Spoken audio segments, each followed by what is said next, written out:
राहता बाजार समिती समोर कांदा बंदी उठवण्याची मागणी करत शेतकऱ्यांनी आंदोलन केलं। केंद्र सरकारनं घुमजाव करत कांदा निर्यात बंदी 31 मार्च पर्यंत कायम राहणार असल्याचं स्पष्ट केलं। त्या पार्श्वभूमीवर शेतकऱ्यांसह आघाडीचे नेते आक्रमक झाले। या दरम्यान केंद्र आणि राज्य सरकार विरोधात जोरदार घोषणाबाजी करण्यात आली। यवतमाळच्या कोलारपिंपरी कोळसा खाणीत स्थानिक कामगारांनी कामबंद आंदोलन केलंय। विविध मागण्यांसाठी स्थानिक कामगारांनी खाणीच्या प्रवेशद्वारावर ठिय्या मांडला। सलग तिसऱ्या दिवशी कोळसा खाण बंद असल्यानं कोट्यवधींचं नुकसान झालंय। कामगार भाई कमाते हैं।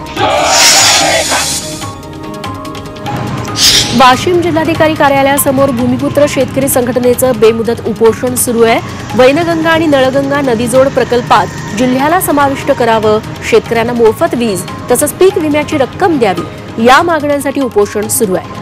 अमृत नोनी आर्थो प्लस ये एक प्रूवन फॉर्मूला है। इसमें मौजूद नोनी फल के गुण और आयुर्वेदिक जड़ी बूटियां शरीर को जरूरी पोषक तत्व देने के साथ साथ हड्डियों और जोड़ों के घिसने, उनमें होने वाले सूजन और दर्द को रोकने में मदद करता है। दर्द मुक्त जीवन के लिए अमृत नोनी आर्थो प्लस। मान्य होईपर्यंत आंदोलन सुरूच ठेवण्याचा निर्णय घेण्यात आलाय।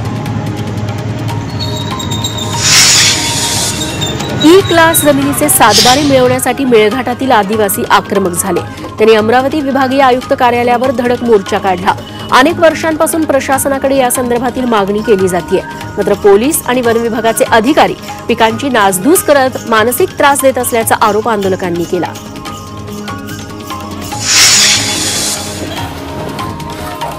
रायगडमधील इरसालवाडीतील दडग्रस्त कुटुंबियांना लवकरच हक्काची पक्की घरं मिळणार आहेत। चौक गावाजवळ पुनर्वसन प्रकल्पाचं काम सुरू आहे। अवघ्या 3 महिन्यात 50% काम पूर्ण झालंय। प्रत्येक कुटुंबाला 3 गुंठे इतकी जागा आरक्षित करण्यात आली आहे।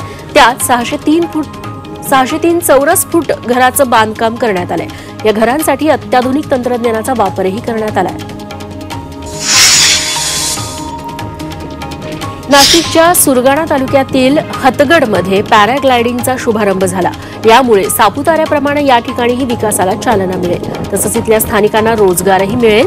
महाराष्ट्र राज्य पर्यटन विकास महामंडळाच्या सहकार्यानं याचा शुभारंभ झालाय।